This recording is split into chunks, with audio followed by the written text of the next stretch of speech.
propósito de Deus chamar Paulo? Atos 9:15. Qual era o propósito de Deus chamar Paulo para a obra? Vamos ver. Por que Deus queria Paulo? Isso aqui é interessante. Vamos lá. Atos 9:15.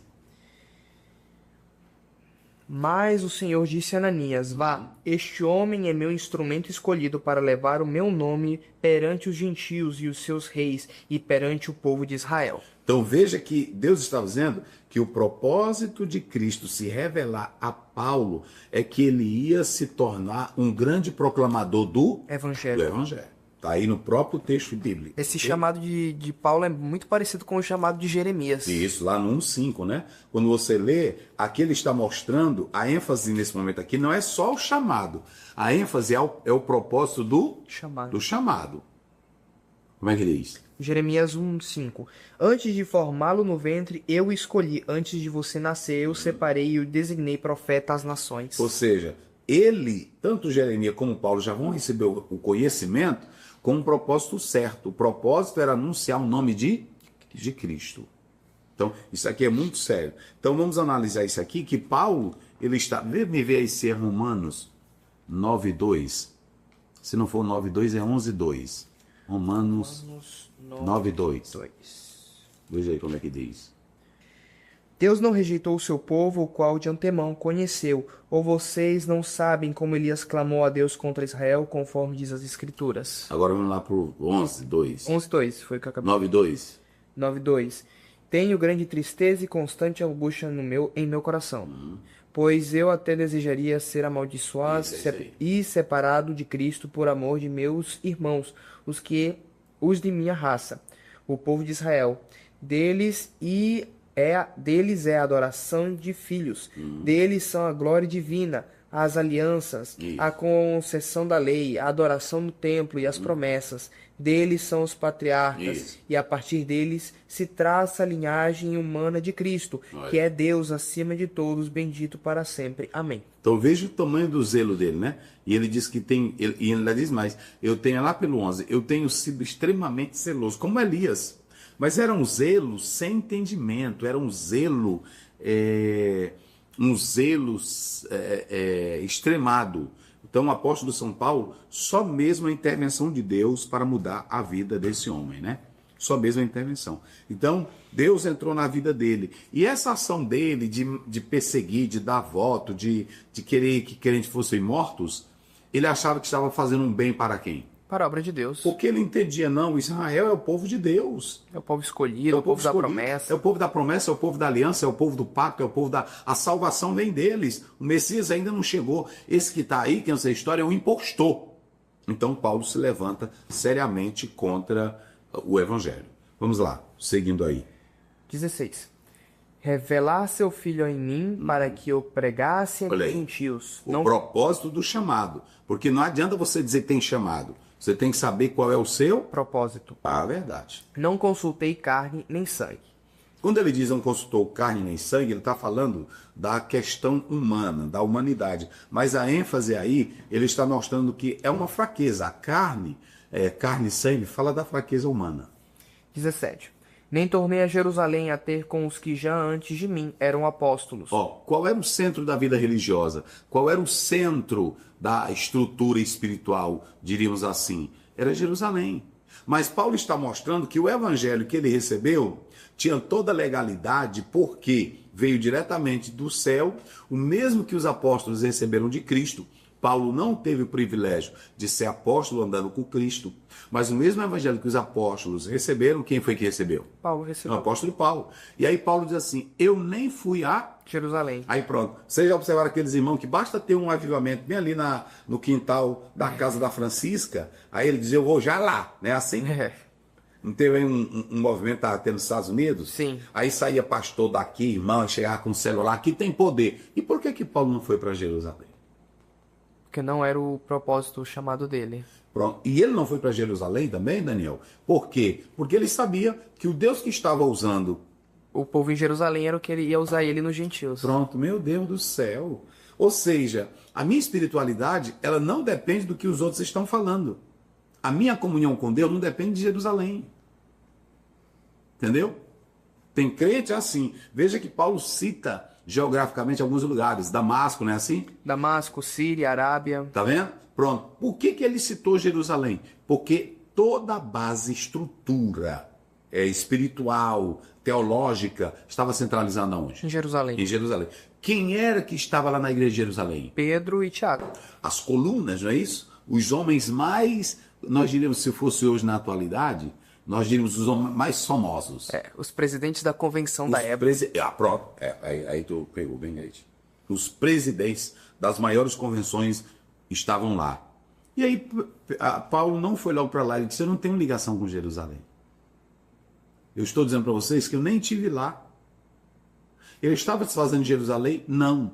Ele estava desfazendo dos apóstolos? Não. Vê aí Gálatas 2:9. Porque Paulo respeitava eles. Reconheço a graça que me foram concedida Tiago, Pedro e João, tidos como colunas, estenderam as mãos diretamente a mim e a Barnabé em sinal de comunhão. Eles concordaram em que deveríamos nos dirigir aos gentios e eles aos circuncisos. Mas eu quando fui lá, Paulo diz, eu quando fui lá, eles mesmos viram que o evangelho que eu pregava não era diferente. E ele chama esses líderes de quê? Colunas da igreja. Colunas da igreja. Olha, rapaz. E Paulo respeitava, mas Paulo adorava eles? Não. Paulo venerava eles? Não. Ele Respeitava. E eles viram que o evangelho de Paulo era o mesmo? Evangelho. Só que ele viu que o propósito era diferente. Nós somos para os judeus. E ele é para quem? Para os gentios. Então pronto. Pronto. Meu Deus do céu. A questão é você saber o propósito. Tem um que é chamado para gentil, tem um que é chamado para África, tem um que é chamado para trabalhar com mulher, tem um que é chamado para trabalhar... Então, mas o evangelho é o quê? É o mesmo. É o mesmo. Porque as colunas da igreja, eles iriam, se fossem pregar, por exemplo, para os gentios, eles iam trazer toda aquela bagagem da tradição judaica, tudo isso, como estavam fazendo, né? Os irmãos de Gálatas estavam trazendo a bagagem judaica para pregar aos gentios. E Paulo disse, não é preciso tudo isso, a gente precisa só mudar a linguagem, mas o evangelho vai ser o mesmo. E eles disseram, não, o apóstolo Paulo não tem nada de dissonante, né? Tem nada de desacordo com o que nós pregamos. Então isso aqui é lindo, gente. Mas ele disse, eu não fui logo para Jerusalém, que era o centro da vida eclesiástica, né? E quem era que estava lá em Jerusalém? Pedro, Tiago e João. Ou seja, vamos dizer, Jerusalém era o quartel general. Era o quartel general. Era dali que saía tudo. Mas Paulo precisou ir lá por uma coisa só. Depois, ele não foi para receber o evangelho.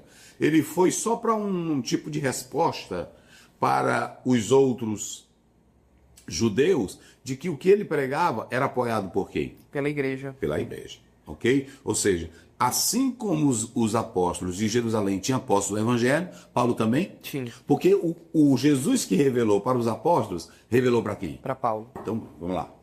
18.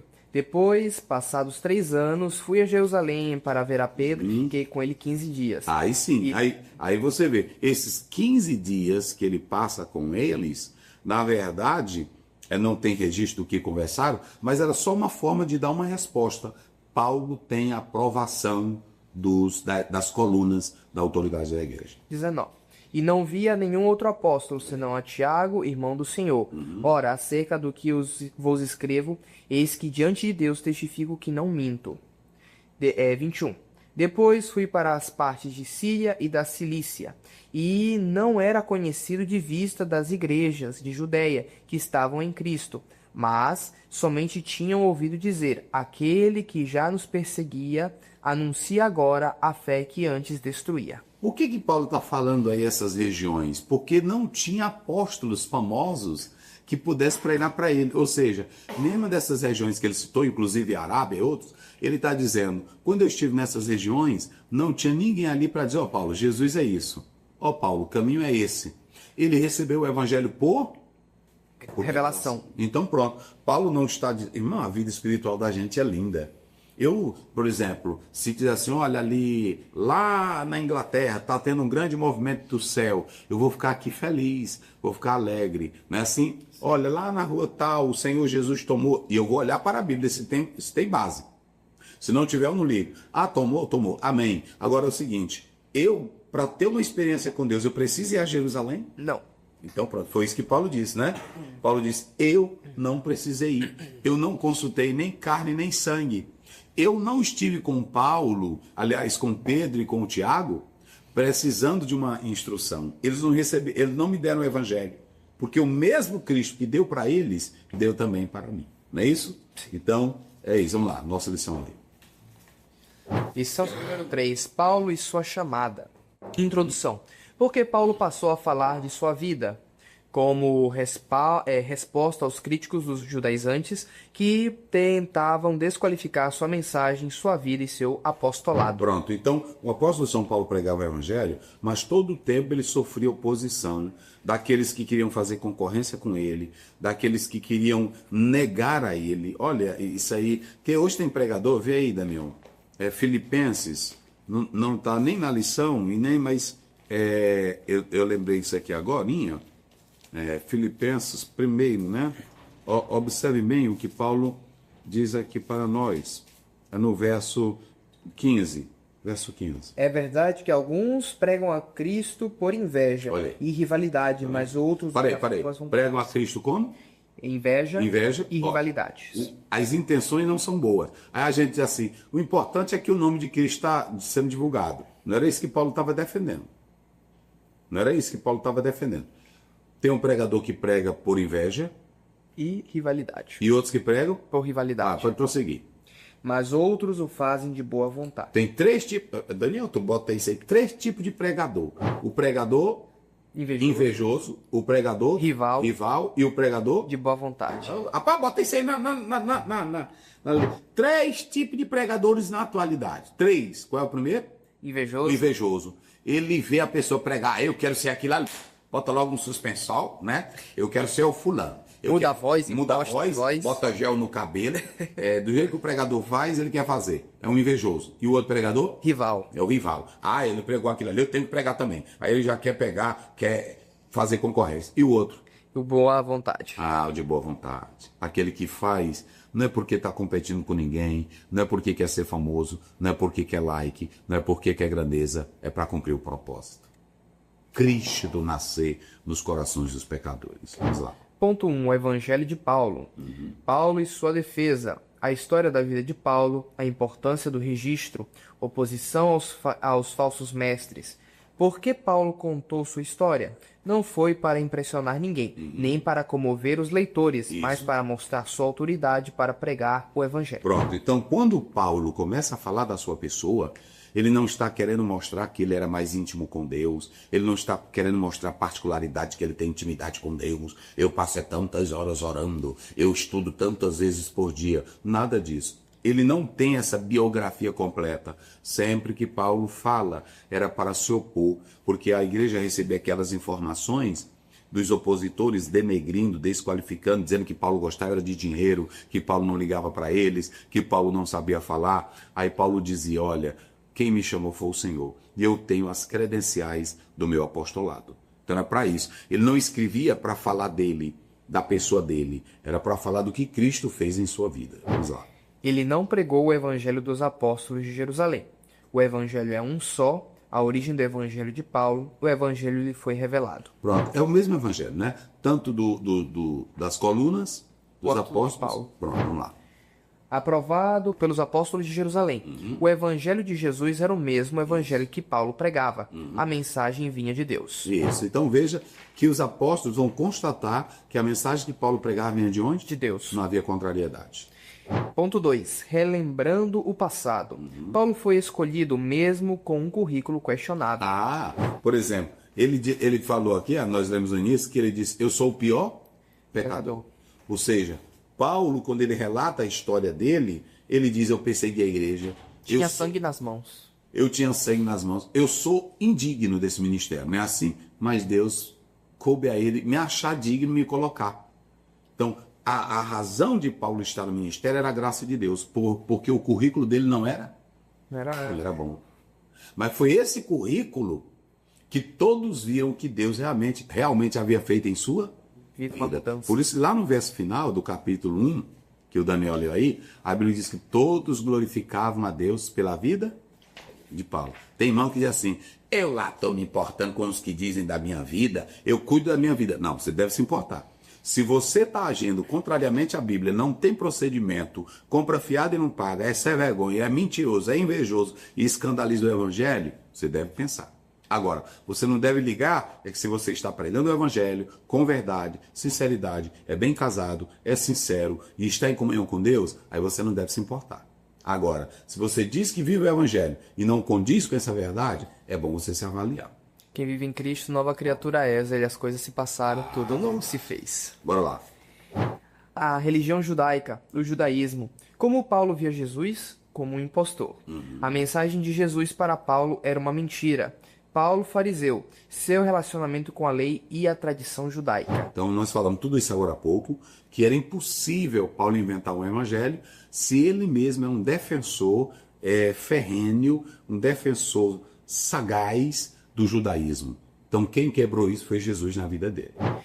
Os 15 dias que Paulo estava em Jerusalém, todos viram que Paulo servia ao mesmo Jesus e pregava a mesma mensagem. Tá vendo? Esses dias ali não foram passeios, não foram dias de aventura. Ali todos observaram na palavra, na fala, no comportamento, na defesa, que o que Paulo recebeu, os apóstolos constataram que era o mesmo evangelho de Cristo. Paulo esteve com Pedro e Tiago, os líderes da igreja de Jerusalém, as colunas. Isso, e nós falamos aqui que Jerusalém era a base, mas ele foi para lá para buscar revelação? Não. Ele foi para lá para buscar algo místico? Não. Ele foi para lá para buscar poder? Não. Ele foi para lá para os apóstolos e pôr as mãos e ele receber a graça? Não. Não, ele já tinha recebido. Ele já tinha recebido. Ele foi apenas para que todos confirmassem que o que ele havia recebido era de Cristo. Pronto. Ponto 3. A diferença de uma vida transformada. Paulo, um desconhecido na Judéia. A transformação operada por Deus na vida de Paulo. O que as pessoas dizem sobre você? Vamos lá. Lê o resto final aí. Do 1. O 1:24. Contudo, é mais necessário por causa de vocês que eu permaneça. É o 1. Opa. Não, é 1. 1:24, né? Isso. Olha o que diz aí. Sim. E glorificavam a Deus a respeito de mim.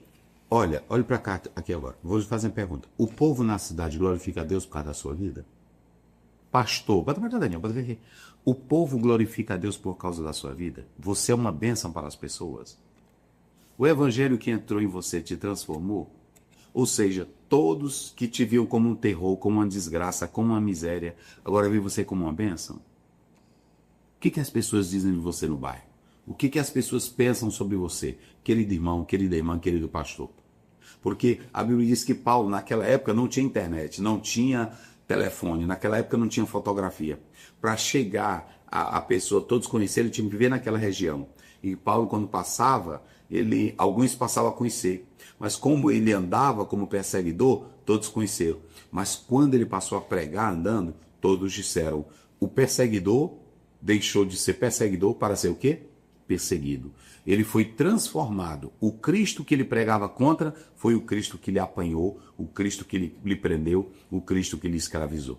E agora ele passou a pregar o Cristo que ele dizia que não era nada. Então todos disseram, que bênção. Ele agora não é mais perseguidor, ele é um abençoador. Você, a população, a comunidade conhece você? Elogiam você? Falam bem de você? O que eles estão dizendo de você? Ora, Daniel. Senhor, meu Deus, muito obrigado por esta lição, esta revelação do céu, Senhor. Muito obrigado por tudo que o Senhor tem trazido nesta noite, Senhor. Por favor, Deus, que esta palavra venha estar enraizada em nossos corações, venha dar frutos. Por favor, meu Deus, que não venhamos nos vangloriar das nossas forças, Senhor, porque nada disso vem de nós, mas sim vem de Ti, Senhor Deus. Por favor, usa-nos em tudo, assim como Tu usaste Paulo na sua época, que possamos ser, Senhor, também pregadores da Tua palavra, semeadores, Senhor Deus. Em nome de Jesus. Amém. A graça de nosso Senhor Jesus Cristo, o amor de Deus, a comunhão e a consolação do Espírito Santo, seja com todos.